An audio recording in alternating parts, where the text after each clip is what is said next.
Windows 10 have jumped the shark, man. I can't see you for some reason. Why can't I see you? Oh, there we go. I've got you. Yep, I can see you. Windows 10, man. They've lost the plot. Hello. No, the call's completely dropped out. You couldn't make it up, could you? You couldn't make it up. Literally, as we were chatting there, the call just completely dropped out. We're back on. Right. My phone's off. You've got your toast. Got me toast. Eaten now. And you're back from New York. Back from New York, yes. I need to tell you, you need to tell me all about Maker Central. But first, we need to do some follow-up, because we've got some good stuff. Have you even looked at the Twitter account? You look in on it periodically, don't you? I've looked at it every now and then. I only go on... I'm starting to use Twitter a bit more now. Yep. It's one of those things that I've had an account sitting there, but I've never really done anything with it, and I'm finally starting to resurrect it. Well, we had some great feedback through the Measuring Up PC Twitter account. Mike Vestino recommended a tape measure for you, which I think I forwarded onto you, and I think he did it through Instagram as well. I need to chat about tape measures, because people have been absolutely... I found the tape measure that everyone's suggesting a couple of days before the podcast went live, and I thought, I'm not re-editing the podcast, but I found the exact tape measure, and it was like, this is exactly what I've been looking for. It's got the measurements upside down and the right way round, and it's got them on the back as well. And honestly, I've been using that for about the last coming on for a couple of weeks now, and it's totally changed my workflow to the point now that I need to just put all my other tape measures in the bin. Yeah, well, you should only use one ideally, shouldn't you? You should have, the one master measure. I don't have the one master measure either. I tend to have the 3 meter one that I keep in my pocket all the time. It's kind of joined at the hip, and or at least the same one from the same manufacturer. Exactly. Which I try to be consistent. I've got like one in my workshop that lives on the wall, and one in my toolbox that lives in my toolbox. And then I've also got one that lives in the truck just in case, and stuff like that. But the two main ones that I use are identical. Yeah. So now I've got this mismatch. And to be honest, those two that I had, which were Stanley, I don't know if they were Fat Max or not. They're not the crazily wide ones, but they're quite nice Teflon coated ones.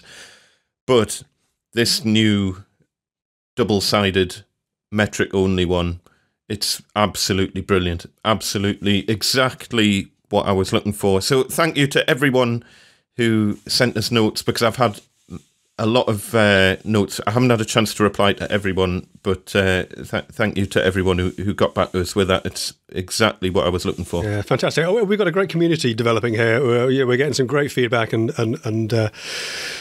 questions and comments from people. Going back to episode 4, we had a comment from Nish's taxi driver, who loves the podcast. Hi, Nish.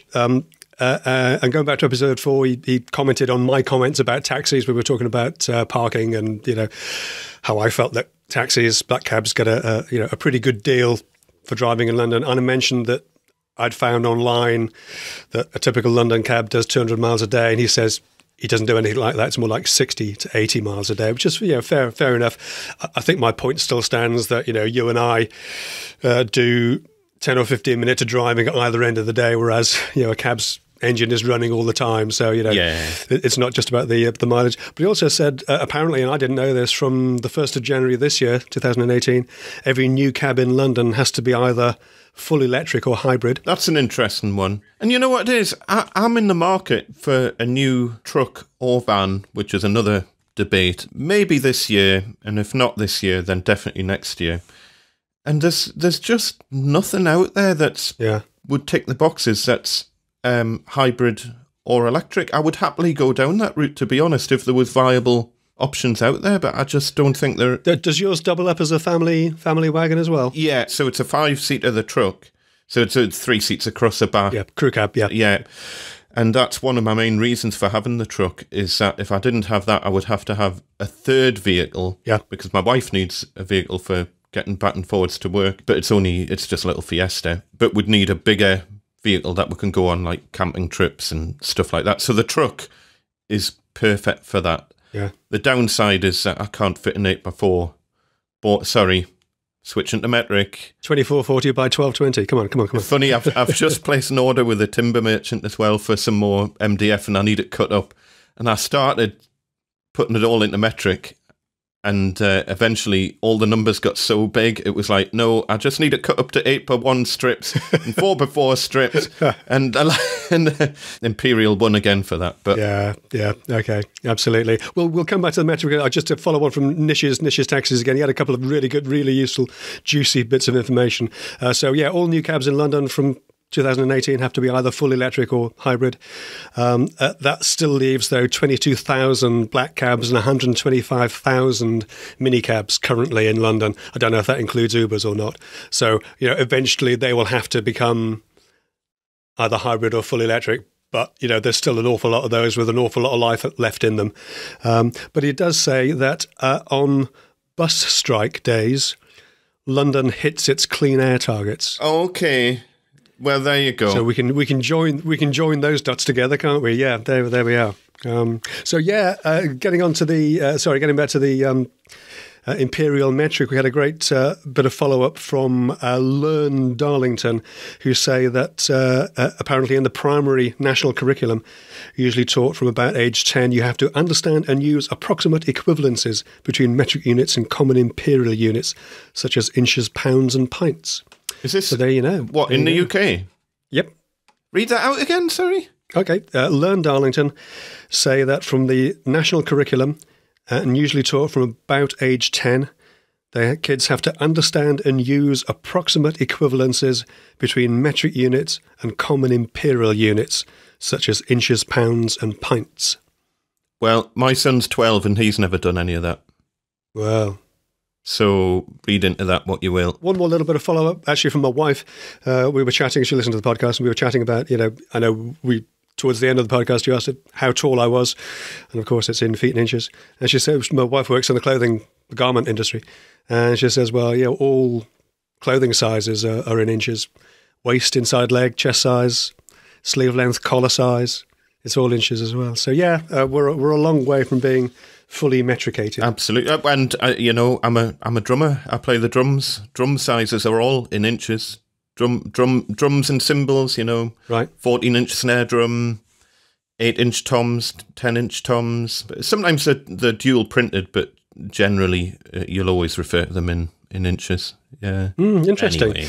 So anyway, Makers Central. Tell me all about it. I wasn't there. I was in New York, which was wonderful, and I had a great time. Thank you. But I did miss not being at Makers Central. How was New York? New York's fantastic. I love it. We were only the second visit there. Me and my wife went in January of last year, so more than a year ago. And as soon as we came back, we booked another trip, but for this year, when it was due to be a little bit warmer, because we went towards the end of January last year, and it was pretty brisk out there. Of course, we arrived this time, and they were in the middle of a bit of a heat wave. It was 32 degrees when we arrived. Wow. And pretty close. Yeah, but wonderful. I love the city. It's fantastic. New York's one of my favourite cities on the planet. Honestly, it's amazing. It's similar to yourself. I've been twice, once when it was very, very cold, and once when it was very, very hot. And it's just such an amazing city, tiring place. Yeah. You walk an awful lot. Yeah, we found that we walk an awful lot because it's so easy to get around. Yeah, the grid system and the roads and all that sort of stuff. I love it because of the, you're probably the same. You look at the infrastructure of it. I like the we have pavements because they are paved. They have sidewalks and they're actually cast concrete sections. It's like the city's built for maintenance, So if they need to get at anything, they just dig up a section, do what they need to do, and then just cast another, 4-foot square section. Really clever. And instead of having curb stones that mark the edge of the pavement to the road, they actually have a steel lip, so you can just pour concrete up to that. It's very clever. Very, very neat. No, I always remember being just bemused as to, how does it all work?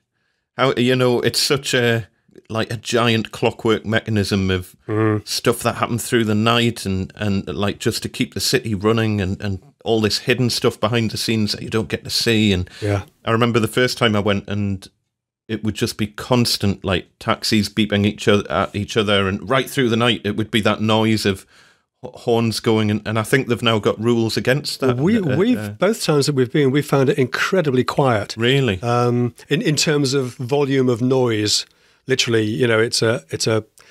I mean, you get fire trucks going by, going and doing that thing that they do, but they have these big honking great, Escalade SUVs burbling around, but they're so quiet. The actual traffic noise is in terms of the volume of the noise that they produce is very, very low. I noticed that between the first time I went and the second time I went. I noticed and the first time I went would have been, I don't know, 2001 or thereabouts. Right. The second time, I can't remember, 2007 or something. And it seemed to be a lot quieter. I don't know if they'd brought in new rules and regs on noises from vehicles and all this, but there seemed to be a lot less kind of hooting of taxi horns and sirens and very very little of that.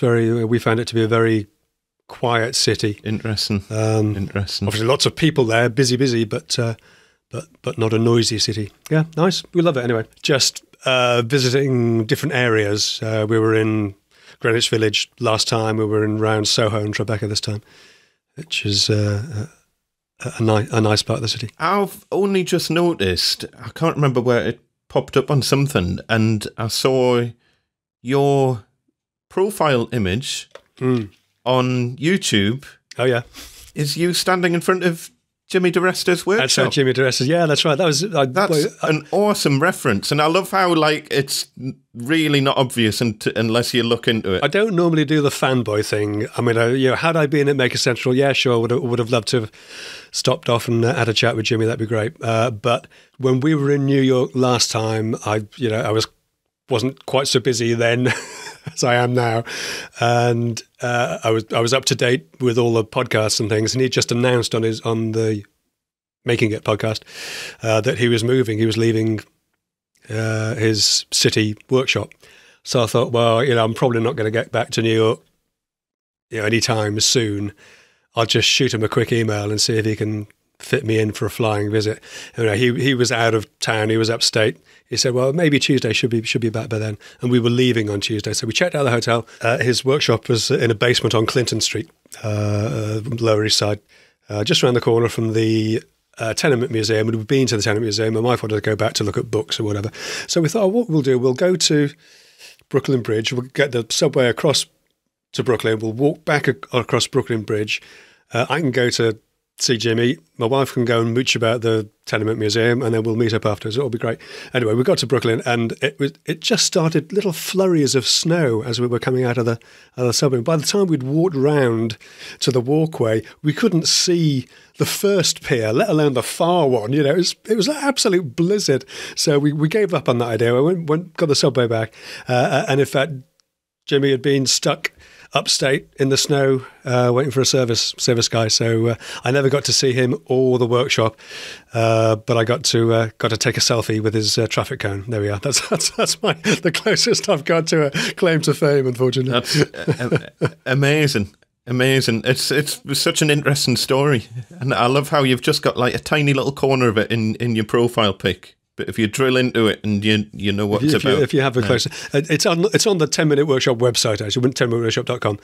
There's a little bit later on that expands that image to show it with this bench and all that sort of stuff. I think that's where I saw it. And fantastic stuff. That's brilliant. But you got to meet the man at Maker Central, didn't you? Well, I don't want to make you feel bad for not going, so I just can't talk about it. I feel bad enough for not being there. I mean, and an awful lot of people said, we were going, in a large part because you were on the website, we were on the website for Maker Central. And again, but this is partly my fault, when we booked this trip, my wife said we'd book it for the bank holiday May weekend. And of course, there are two bank holiday May weekends. And I kind of assumed it was the far one and it was the first one. And it was by the time Maker Central came around, I was assuming all would be well. But of course, by the time I realised it was the wrong weekend, or that there was a clash, it would have cost us thousands and thousands of pounds to change it. So unfortunately, it wasn't possible. But it's one of those things. Life happens. There was a couple of big YouTubers who didn't make it. I think April Wilkerson had something happened. I'm not quite sure what. That's a shame. She didn't make it across, and Izzy Swan didn't make it. That's a shame. Don't think he did. Anyway, he wasn't there on a Saturday. He's a big character, so I think if he was there, you'd notice, wouldn't you? I think we would have known. But yeah, sometimes life gets in the road, and sure, it's one of those things. But okay, well, where to start? You had a long day. It was a very long day. Because you started early at 6. I've seen some of the pictures and stuff on Instagram. Your Gosforth Handyman on Instagram. Yes. I'm 10 Minute Workshop. We put some little snippets of bits and pieces on there. Do check us out and follow us if you want little updates that haven't quite reached our YouTube channels yet. But I've seen some of the pictures and bits and pieces that you put up there, Andy. It looked fantastic. Yeah, I put a few things onto my Instagram, and I put the full kind of dump of all the photos of meeting people and stuff just onto my blog on gosforthhandyman.com. Right. And it took my breath away. It's so hard to describe, but just to give you a little outlet, I'd got up at like 6 o'clock or whatever, got ready and everything, picked my mate Glenn up. I was going to say, yeah, you had somebody with you to do the camera and all that sort of stuff. That's good. Which was completely unintentional. It was never planned for him to do the camera or anything like that. But my mate Glenn Beestone from Makerspace Newcastle, he came along with us to the event. Uh-huh. And so it was a long drive down in the truck. My truck kind of tootles along. It's not the fastest of vehicles. No, sure. No trucks out. So, so kind of it took a good 3.5, maybe a bit more hours to get there. And we just arrived just about 11:15, just caught the back end of Jimmy DeResta's talk that he was doing. Right. But to be honest, there were so many people around him, we couldn't hear anything that he was saying or anything. We were too far back. So we kind of arrived and, been on the road for a while. It's like, I just need a coffee. And then I was just about to start queuing to get a coffee, and someone came up to us and were like, "Oh, Andy, really nice to meet you."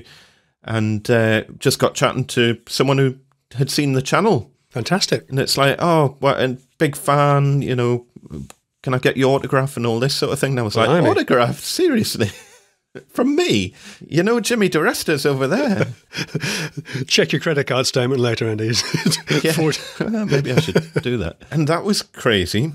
And then it didn't stop. From 11:15 when I arrived until 3:30 in the afternoon when I had to take the truck back to the hotel. It was just person. "Hiya, Andy, how are you doing?" Absolutely, loads of people asking us after you as well, Peter. Oh, that's nice. in the way that, you managed to ditch that loser then, It's like, yeah, you got rid of Peter for a day then, but it was just absolutely awe-inspiring, incredible, so humbling. I've just never come across anything like that. And for the first couple of pictures that, people were doing selfies and all this sort of thing. Yeah. And it's like, you want to do a selfie with my ugly mug in the picture? Well, okay. If you want to risk your camera. And after a while, Glenn had he's quite into his photography and all that. And he had his DSLR with him. Right. He says, "Oh, well, I'll take photos of everyone you meet." Wow. And I was like, "Well, it's like, you don't have to."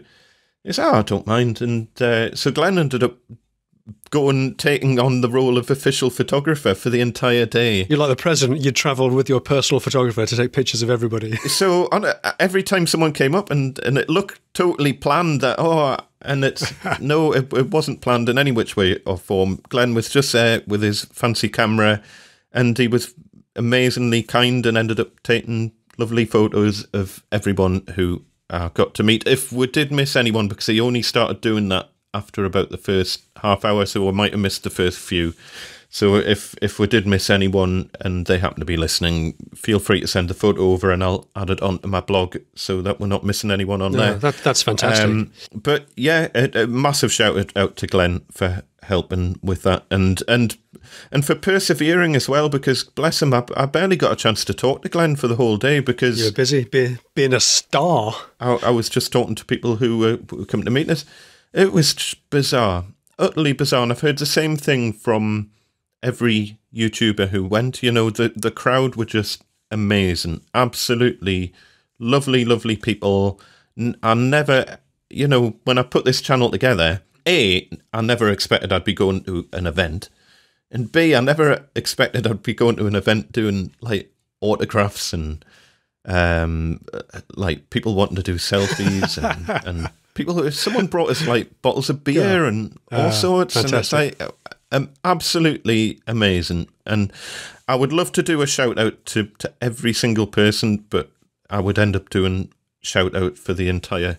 And then you'd miss somebody off. And then they'd be really hacked off with you. Exactly. Unsub. And then I'd feel really bad for missing people off. It just, all I can say is thank you to everyone. I barely got a chance to see anything at Maker Central because between that and doing the giveaway, which in hindsight, I kind of wish I'd not done the giveaway because that ended up just being a bit of a ball ache because I couldn't really bring everything into the event, and I kind of left everything in the truck, so I had to keep going backwards and forwards to the truck to like pick stuff up and bring people over to the truck to pick their prizes up and all this. It worked all right, but it just meant that it's one more thing that you could do without, really, by the sounds of it. Yeah, I could have spent an extra hour in the event had I not been going backwards and forwards to the truck and stuff like that, but it was still lovely to meet all the people who had won the prizes, and that was fantastic. I think next time I need to work out a more practical way of doing that bit. Yeah, sure.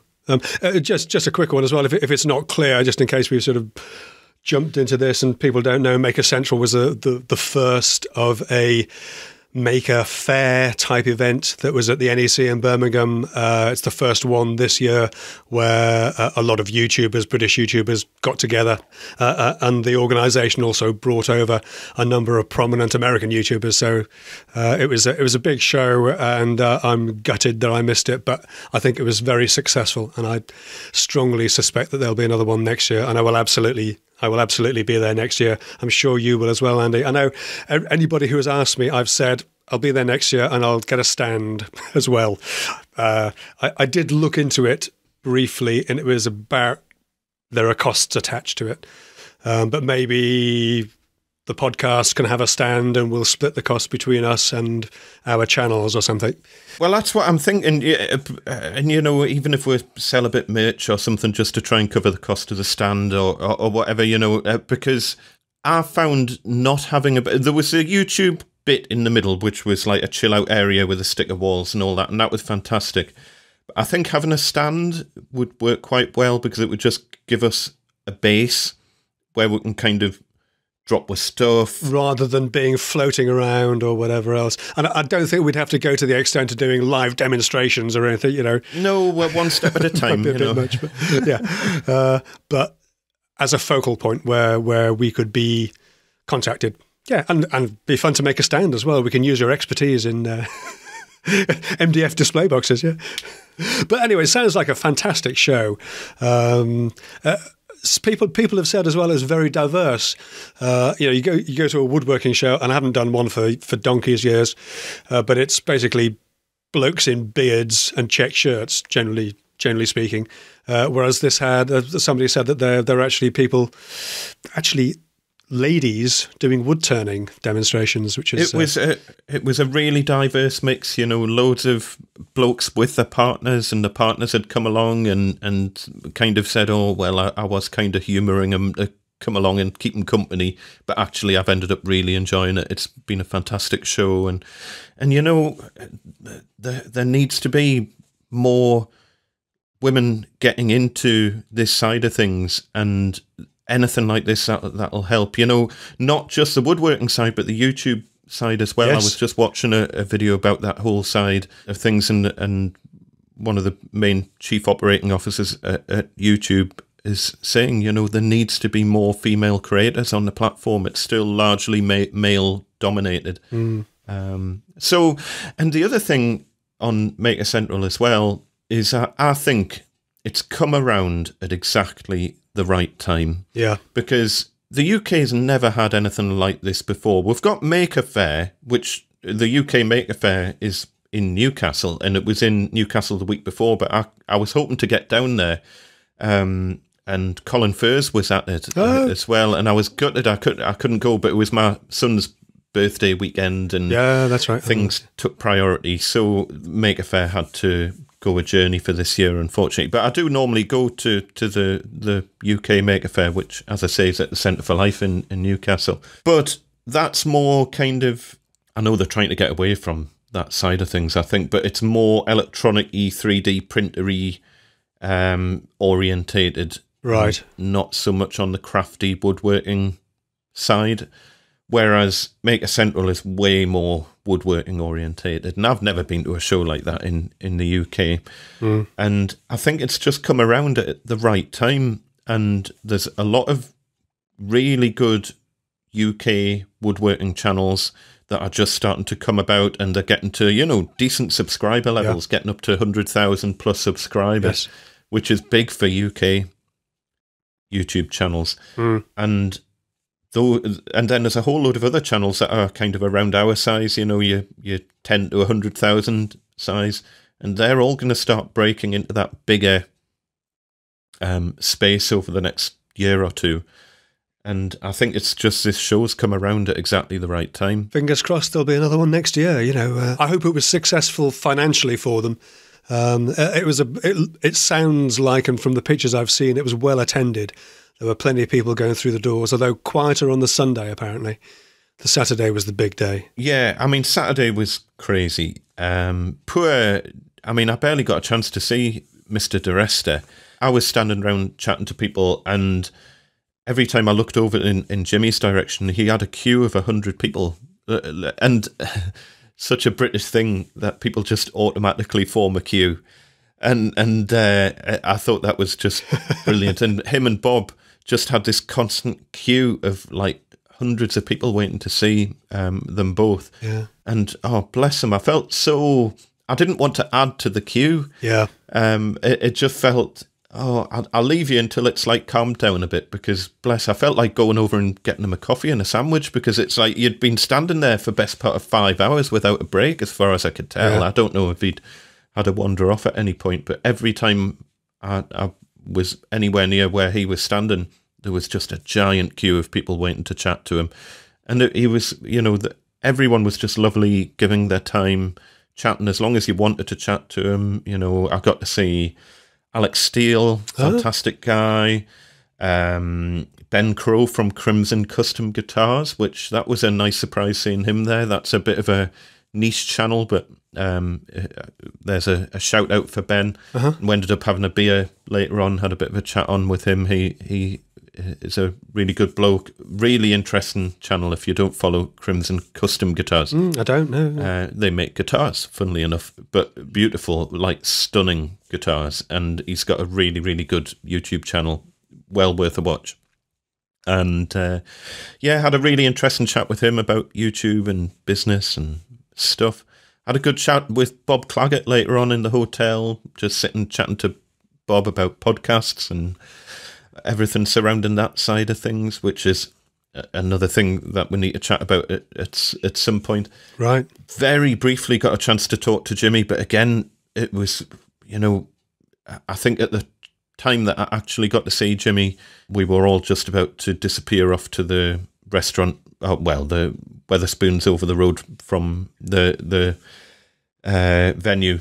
Literally in the NEC, there's a Wetherspoons in the NEC, and on the other side of the corridor, I think one Vectric, who are some CNC company, I think they were putting on free beers and pizzas and stuff for YouTubers, and I think pretty much anyone. So everyone kind of convened there. Yeah, we had a bit of a beer and free bar and everything. So yeah, thank you, Vectric, for that. Fantastic. Well, I'll be there. I'll definitely be there next year.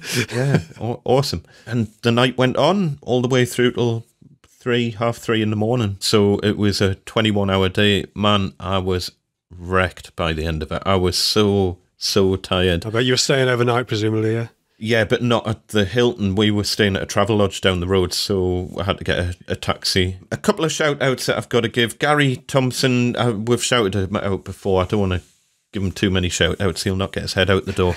But he came all the way down from Aberdeen as a complete last-minute decision. Him and his other half grabbed a last-minute flight and flew down on the Saturday evening, and I ended up joining up with him in the hotel and had a beer, had many beers with him and chatting about joinery and everything else. Brendan from the Shades Workshop, great to meet him. We've been chatting on Instagram over the last couple of months and stuff, so lovely to catch up with him. Chris Duthie, that's an interesting one. Chatting on with him, turns out he really likes my channel, blah, blah, blah, and it's like lovely to meet him, having a beer with him and stuff. And then it turns out that he's been to Jimmy DeResta's property when they were doing the teepee thing. And I don't know if you've seen the footage. I've seen little bits of it.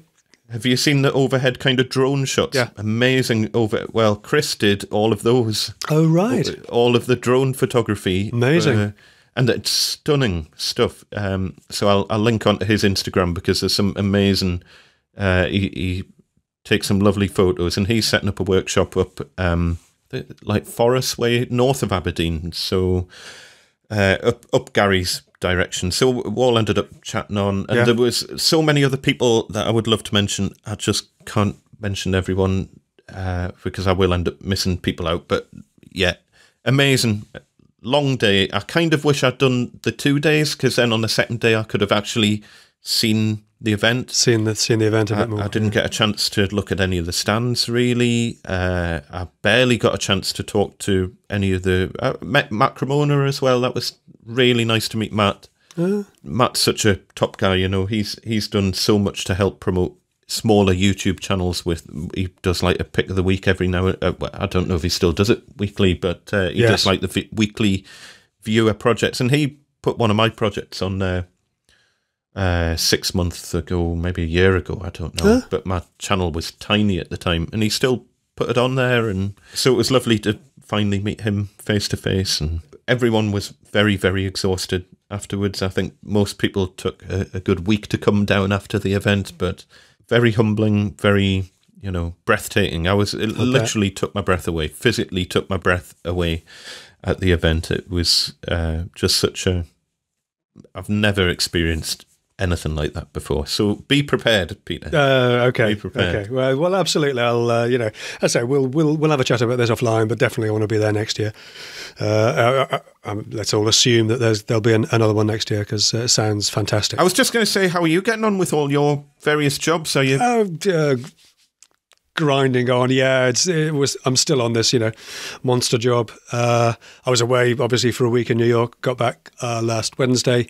Had a couple of days in the workshop, then started this one again on last Monday. And a couple of days of snagging little bits and pieces from the previous job. And now I'm in the next sort of main room, which has all the big cabinetry in it. And it's all going really well, actually. It was. Got the electrics. My electrician came in on Wednesday, did all the bits and pieces that needed doing. My delivery guy got the big bookcase sections in yesterday. And I'm doing a bit of tidying up of the walls and things. I just to show the clients really what they're like. I stood the bookcases upright and leant them against the walls, and the walls are so far out of whack. I mean, they're a mile away. So I've got to really have a serious think about how I'm going to fit these things, really, because they were all built around the vague premise that the walls and floor would be actually straight, but the floor slopes away quite spectacularly, which is a real headache. Lots of scribing. So, yeah, lots of scribing. We all love scribing. I was in the workshop this morning for an hour, just cutting some narrow little infills, some little fillets to pack out the back of the bookcases. As I haven't got enough room to scribe it in. We're talking, 20, 30 mil out. Really? Wow. The top, from the top to the bottom. So yeah, that's at an angle. Absolutely. That's spectacular. Anyway, there we are. It's all going. It's been curtailed a little bit because it has been taking a lot longer. Let's just say one of the clients is very particular. And I'm getting caught a little bit between that husband and wife thing, where you discuss things with one, they say, yeah, that's great, fantastic, looks fab. And the other one comes in and says, well, just a couple of little things you might need. And of course, that all takes longer to deal with. And it's dragging on a bit. So they've chopped off or postponed a couple of the, unfortunately, bigger, easier and really profitable bits. So they've shelved those until later. So there's every chance I'll be out of there by the first week of June. All right. So only sort of three weeks or so. Light at the end of the tunnel then. Light at the end of the tunnel, yeah. But so, yeah, it's all come along. Unfortunately, the big bunkette, the big box with drawers, has the guys who said they'd be able to spray that for me have disappeared off the face of the earth. So I've got to spray that this weekend, or as much of it as I can. So, which means that instead of building the stuff for the laundry room this weekend and on the days when I'm not doing the other bits and pieces, I'm doing that instead. So it's all kind of pushes everything back a little bit, but I'm sure I'll be out of there by first week of June. Maybe the second. Can I ask about your MFT? I've been meaning to ask you for a little while. Perhaps you can explain to people what your MFT is, first of all, for people who don't know what an MFT is. It's something that comes up fairly regularly. People in some of the videos, people say, "Oh, wow, what's that amazing table, crosscut table with a drop-down hinged rail sort of thing?" And I've never done a video about it because there are so many of them on YouTube. Just do a quick search for Festool MFT. It's basically they call it a multi-function table, or MFT. It's at its simplest, it's an aluminum frame with an MDF top with 20mm holes at 96mm centres. So it's a regular grid. Those holes are absolutely perpendicular, square to the fence. So it's a very, very simple, easy way to do cross-cutting, particularly. Is there any reason they're 96mm centres? Does that match up to something, or is it just... I don't know, actually. It's always... That's what they are. I don't know. Short answer. Yeah, don't know. I wasn't sure if it happened to fit some other tool that slot through or some weirdness. No, I mean, it's on the 30 to 32mm system, isn't it? So it's 332s is 96, yeah? So all the drawer handles and hinge markings are portions of 32. Yeah. So it's I guess for whatever reason they've made something to do. Yeah. Oh, fair enough. Go on then. Anyway, and that's more or less it. If you want to see it as a big expensive table with holes in, well, yeah, you can do that. In theory, it's portable, but it weighs quite a lot. I've got an older one called an MFT 1080. The newer ones are an MFT 3. Set up with a fence and flag stops on the fence. You can do repetitive crosscuts very quickly and easily on it.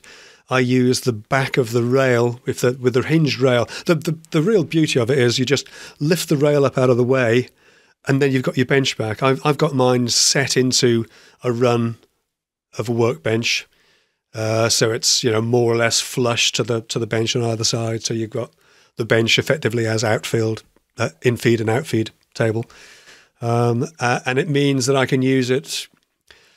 If you're fitting a shelf in the middle of let's say a wardrobe carcass, getting the positioning for whatever biscuits or dominoes in either side accurately can be a little bit fiddly. Lots of measuring or little, story sticks or whatever else. Well, with this, you can just put a flag stop on the fence, use the back of the rail to bear your biscuit jointer or your domino against.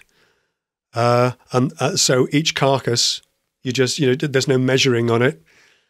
You just have to make sure the carcass side is against the flag stop, drop the rail down, and just make your cuts. It's a very quick, clever, easy way of doing things. And you must get asked this a lot, but does it do perfect right angle cuts out the box? Is there no play in the hinge at all, or do you have? There's no play in the hinge. There's no play in the hinge at all. The hinge drops down. Okay, Festool rails, as you know, they've got a groove underneath them. There's two channels. The clamping groove. There's a clamping groove, and there's another one, sort of between the clamping groove and the rubber strip.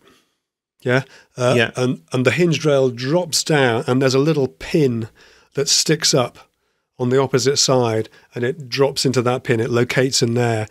Now, these are adjustable.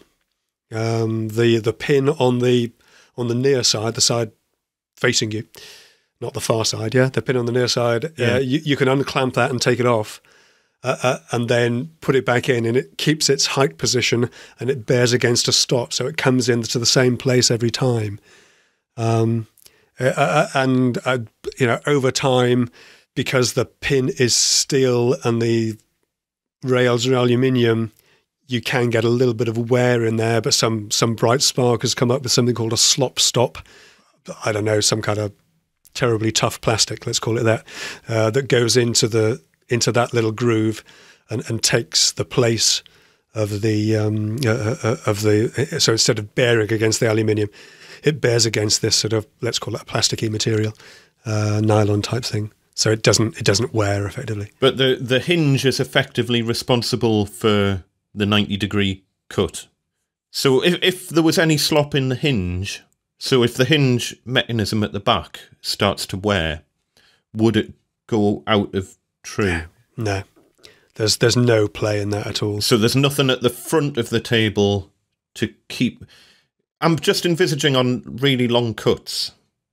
Could you not force the guide rail slightly from left to right, or is there just literally no?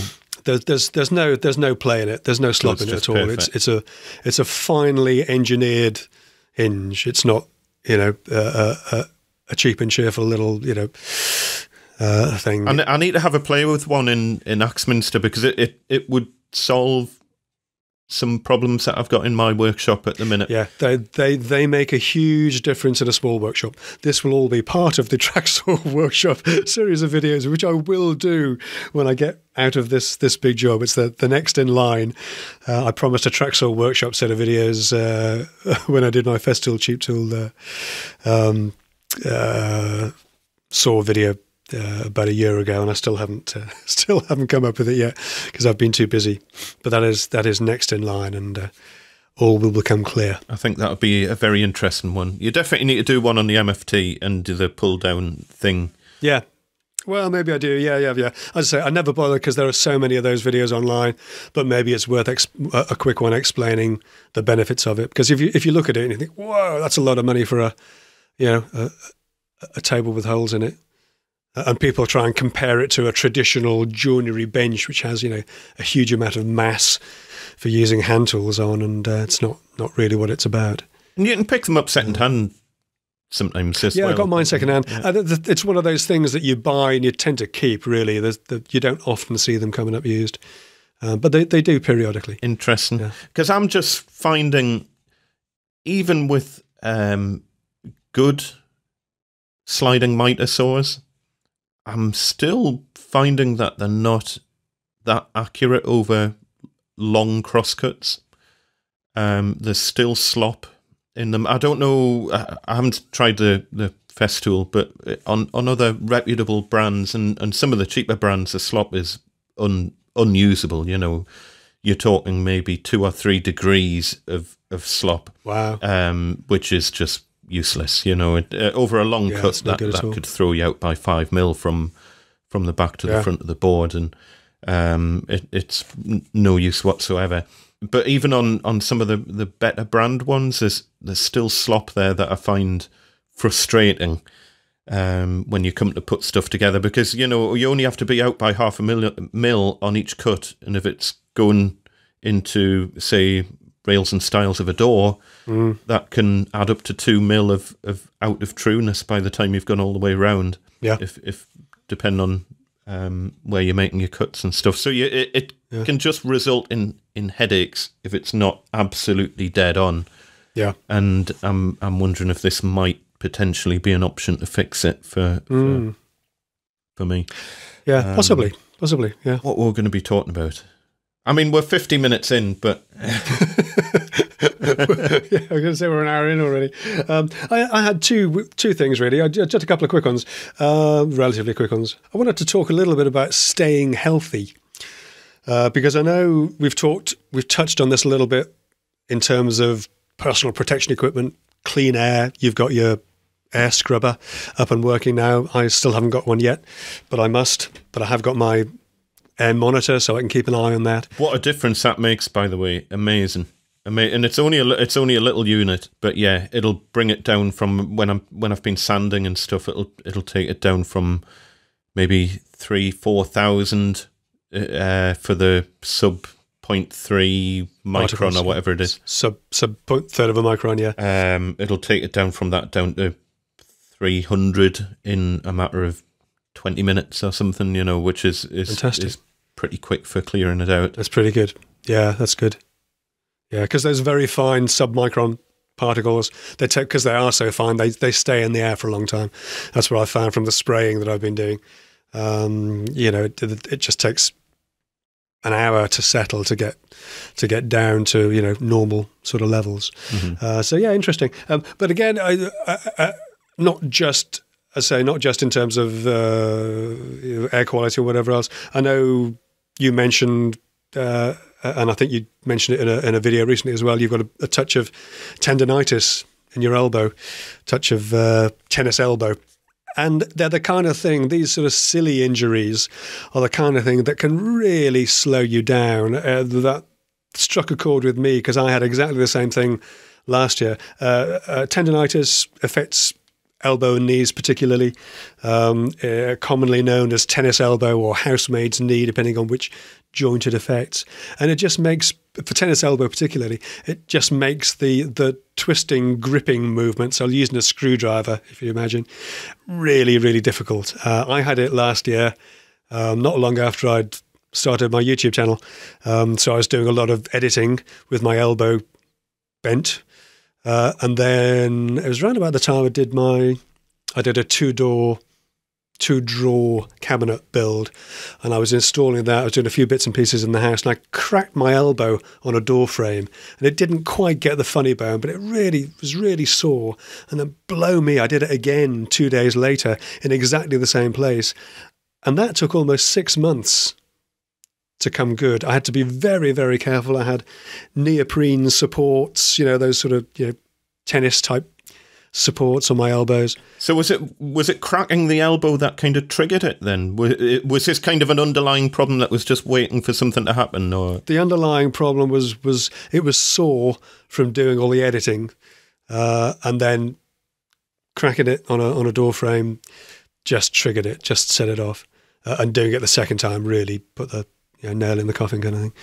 And, we can't wrap ourselves in cotton wool. What we do is fairly physical, but at the same time, it's not always good for us. So, other than knee pads, hearing protectors, face masks when we're doing dusty things, is there anything that you do in particular to try and avoid damaging yourself? The knee pads for me is a big one. Have you ever had any knee problems or? I have, yes. And again, we're going back away now, but I stopped doing any sort of flooring because of it. And they call it housemaid's knee. Sounds quite funny, but actually it is the most painful, unpleasant thing you can imagine. And it's the number one cause of career changes from carpet fitters, apparently. Mm-hmm. It's tough. Did you have that? I did, yeah. I had a not badly enough that I could only kneel down on one side kind of thing. It was, it's uncomfortable. It's uncomfortable. I had that water on the knee, as it gets called, to go with a tap on the elbow. Yes. And I had that about 10 years ago, and it got so bad I had to have an operation on my knee. Right. And the operation wiped us out for best part of 2 or 3 weeks. I couldn't move because it was bandaged up and, you're on crutches and all that sort of thing. And then I couldn't kneel for best part of 4 months. Yeah. So, and my kids were young, and I was panicking. I couldn't kneel. I couldn't crawl around the floor. And I was literally, and I was really, it was like, I was quite upset by it at the time. It's like, I'm missing this time with my kids wanting to fun fight and stuff. I literally, for 4 months after the operation, until it had all healed. Yeah, sure. I couldn't kneel. And it was from too much kneeling. At the time, I was doing big property renovations and stuff, and flooring, as you say, flooring, and this was from running electric cables and all sorts of stuff where you're on your knees constantly. And I did have knee pads, but I was a bit lax with them, and yeah, my knee swelled up like a balloon. It wasn't getting any better, and eventually the doctor said, no, that needs operated on, and they had to take the inside of my knee out and cut it all open, and it was, the main thing is that it wipes you out. You can't make any money for that period of time. Yeah. You can't go to work when you've got a bandaged up knee and you can't kneel or touch it. We can't even drive, No. That's the worst, No, exactly. So now I wear knee pads built into my trousers. Yeah, they make a huge difference. I used to have those sort of strap-on knee pads, but if you are on your knees, they dig into the behind your knee so much. They're horrible. They're so uncomfortable, and it made a huge difference getting proper work trousers with knee pad pockets. Yeah. Again, when you're young, you don't really sort of think about this sort of stuff, but it makes a tremendous difference. I see people on YouTube doing stuff and they're on their knees, and it's like, your knees are going to go and it's not going to be nice. Yeah. Just wear knee pads, honestly, trust us. What triggered it for me was, and again, one of those stupid things back in the handyman days, I was doing trimming a door for somebody, and I had the door between my knees with a power planer, and it just slipped slightly, and it just clipped my knee. And luckily, it was right on the very edge, so it just sliced. It didn't scoop out a hollow out of my knee, because that could have been really nasty. Right. So it was just a nice, clean slice.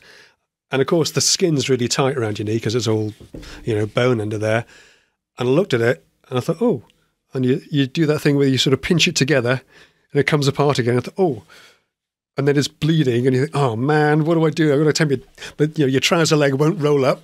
So you're going to take you're in somebody's kitchen or at the back extension. You're trying to take your trousers down to, stop the blood flowing. Yeah. And I thought, you know what? I will never do that again. Bad idea. Putting a door between your knee and using a power plane. That's a stupid thing to do. Oh, it's only, I'll just, no, don't do that. And the other thing that occurred to me was that, if I had knee pads, that wouldn't be my knee that was bleeding. That would just be a little bit of foam out of the knee pads. I sort of gaffer taped that up, with masking tape or sticky tape. Because again, back then I didn't carry a first aid kit with me or anything. Didn't have any of that stuff with. And I sort of limped my way back. Went round to the doctors. Went round to doctor's surgery was still open. Popped in there. Thought, oh God, we're going to be in for a long wait. About 15 minutes later, I was out the door with a few stitches in my knee. They stitched me up. Said, come back in a week's time. We'll take those stitches out. So I went back, dressed in all my work clothes, slightly looser trousers. Managed to roll my knee up. And the nurse who was doing it says, oh, how did you do that then? I said, oh, it's a power planer. She looked at me and said, are you a pilot? I said, no, it's not that kind of plane, Anyway, knee pads. Yes, wear knee pads. They'll save you all manner of nasty injuries. Ever since having that operation, I've always worn trousers with the knee pads built in, and then there's no excuse for not wearing them, and they're just automatically there, and it just makes life easier. Make life easy for yourself. Yes, absolutely. So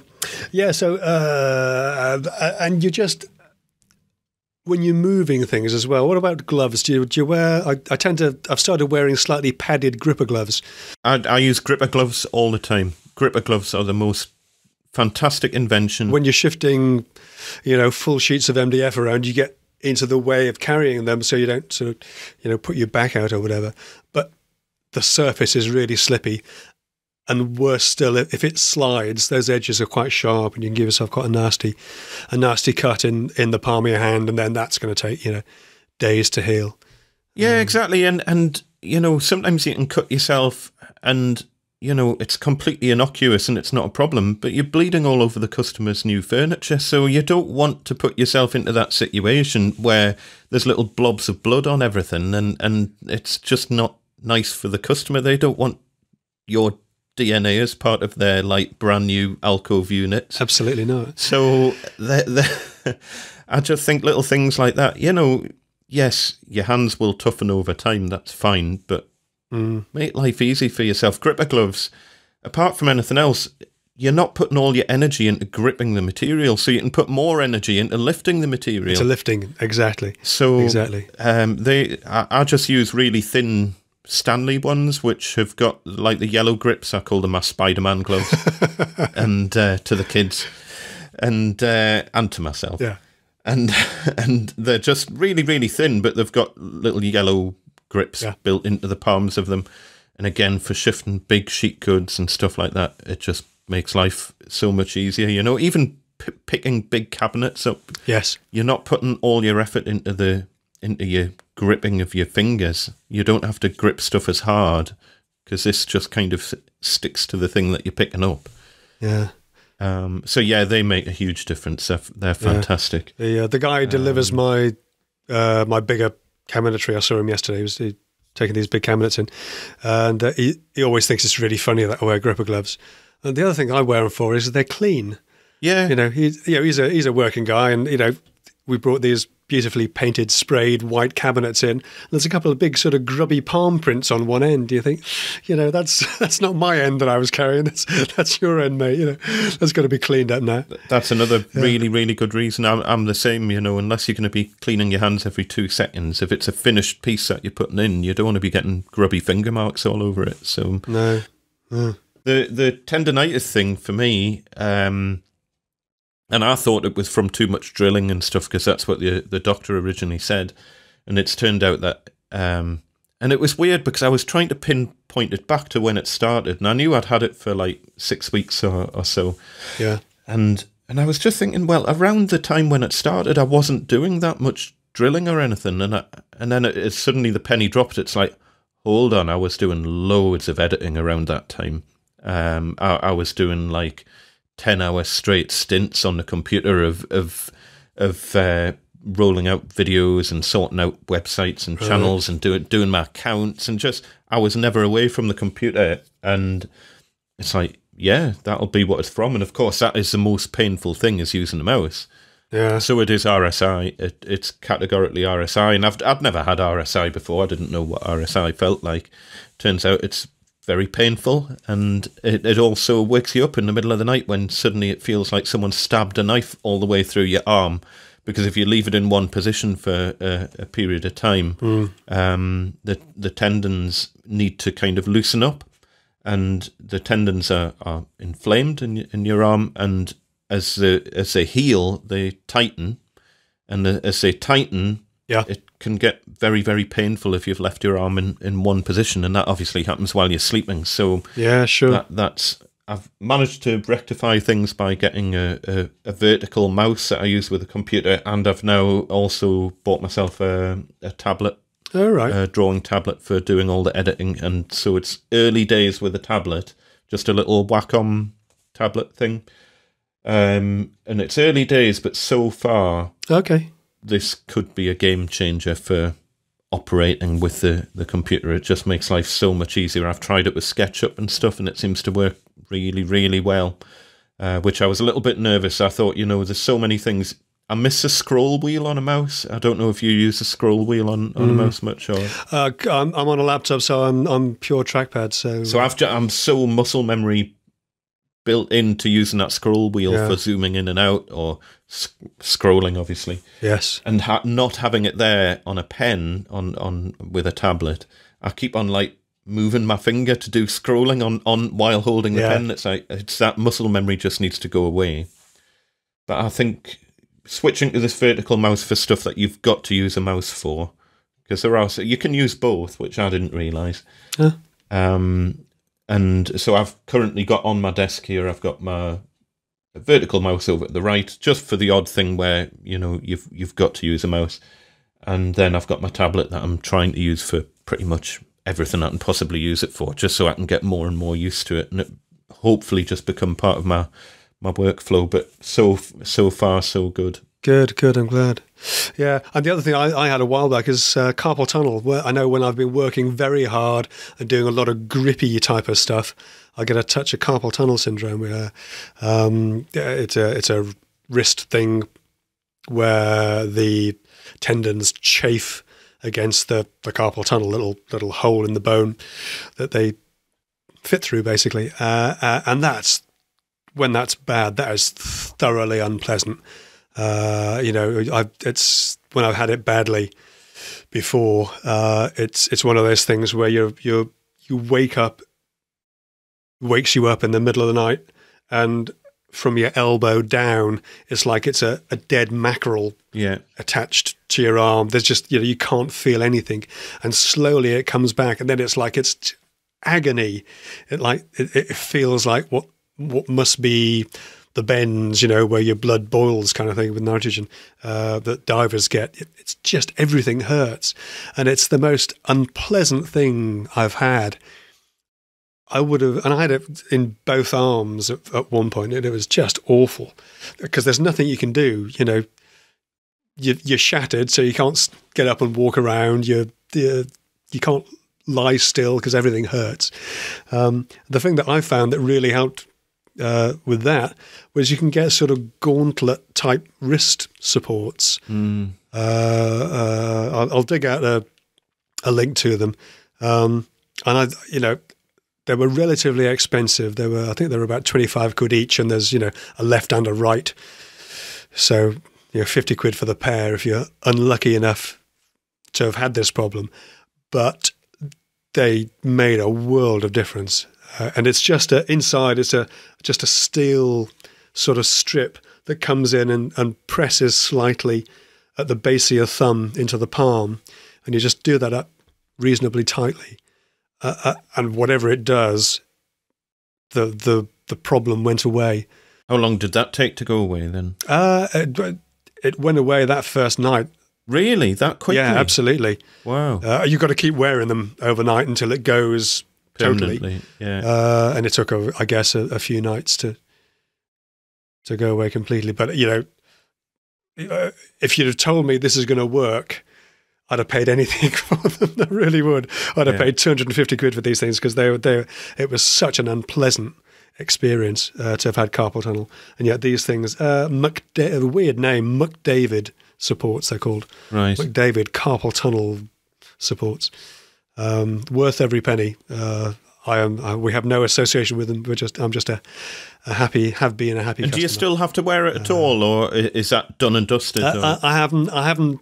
Now I'm aware of what triggers it, what sets it off. I tend to limit the sort of grippy type of work that I do, so that it's not, so intense like yourself with the, doing 10-hour stints with on your mouse on your computer. I tend to limit it so that it doesn't get triggered. And the other thing as well, and because I know a lot of people who listen to this do YouTube as well. Yeah. And workplace, what's it called, where your not workplace safety, but where you get your desk position right and your posture right and all that sort of thing. Oh yes, ergonomics. It's got a name, workplace something or other. It's not something that's ever concerned me at all. My setup here, where I've got like kind of my two monitors in front of us and the keyboard and laptop to one side, and it's just kind of plonked on a random IKEA desk, which is at a bad height. It's not deep enough. My monitors are far too close to my face. The monitors need to be way higher up. And for goodness sake, I'm a joiner. Why don't I just make myself a desk that is at the right height and the right depth? So after I've had a really busy, similar to yourself, where you don't stop. Yeah. And once I've got this, hopefully next week's work out the road, I'm going to just stop for a bit. And I just need to get some stuff done for myself. We've been living in this house for best part of 5 years. We haven't done any decorating. All the walls are just white. I haven't done anything furniture-wise. It's literally stuff has been plonked in as it was on the first day we moved in, when we said, that'll do for now, we'll sort it out later. 5 years down the line, it's still in exactly the same place, and I'm still using an uncomfortable desk, et cetera, et cetera. And, you know, life takes over sometimes. It does, and then it does. 5 years go past and you've got RSI because you've been using a computer at a stupid angle. Yep, that happens. So I think we're going to have to wrap it up. As usual, thank you so much to everyone who has been chipping in on Patreon. You are fantastic, fantastic people. And anyone who wants to chuck $1 in the pot on Patreon, it's always appreciated just to help us keep the show going. Yep, absolutely fantastic. We had a little bit, we asked to hear from people about where they listen to the show. And Nish's Taxi says he listened to it as Harrods, Buckingham Palace, Westminster Abbey and Tower Bridge. Although, to be fair, it's not actually inside those places. It's while he's driving past them during his taxi shift. And one of the best ones I think we've had so far came from Frank Black.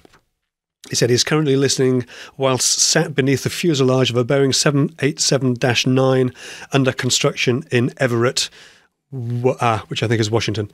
And he says he's currently a tooling engineer. So a nice spot to be listening to a British podcast, I think. That's awesome. That's awesome. Any pictures of that sort of stuff, fancy places that you're listening to the podcast? Fire them over to contact@measuringuppodcast.com. And if they're really fancy, we'll try and push them out on our Instagram or something like that. Yeah, that'd be great. Not that I've had a chance to do that yet for anyone who sent us anything. Instagram. Why are you familiar with the fact that if you use Instagram from a normal web browser, you can't post from it? You can only post from your phone. It drives. I know there's no iPad app. It's just it's fantastic. I love it, but it's so restricting in so many ways. So unfortunately, it's a bit of to and fro to get the pictures off email and then over to my own email account and then transferring it onto my phone and then uploading it on. It's just a bit of a kind of convoluted process that you've got to go through because Instagram doesn't let you upload straight from the computer. But we will do that at some point. So if you have sent stuff over and you're wondering why we haven't posted it out yet, that's why. It's because Instagram's a bit of a ball ache when it comes to that side. Yeah. But we will sort it out. Good stuff. Pleasure, as always, Peter. As always, thank you to everybody for listening, and a pleasure to talk to you, Andy. As always, please rate us on iTunes if you can, if you find the time. We're getting some fantastic, I'm so surprised, we're still getting some fantastic feedback and ratings and reviews on iTunes. Feedback, of course, to us at Measuring Up PC on Twitter or Measuring Up Podcast on Instagram. Andy, your Instagram at Gosforth Handyman? Gosforth Handyman and... Gosforth Handyman. Gosforth, yeah. I'm 10 Minute Workshop on all the social things. And I'm Gosforth Andy on Twitter if you want to help me resurrect my Twitter account. Gosforth Andy on there. Good stuff. Nice talking to you. Thanks everybody for listening, and we will see you next time on Measuring Up Podcast. See you in 2 weeks. You bet. Take care. Good stuff. Another one in the bag. Nice one. Okay.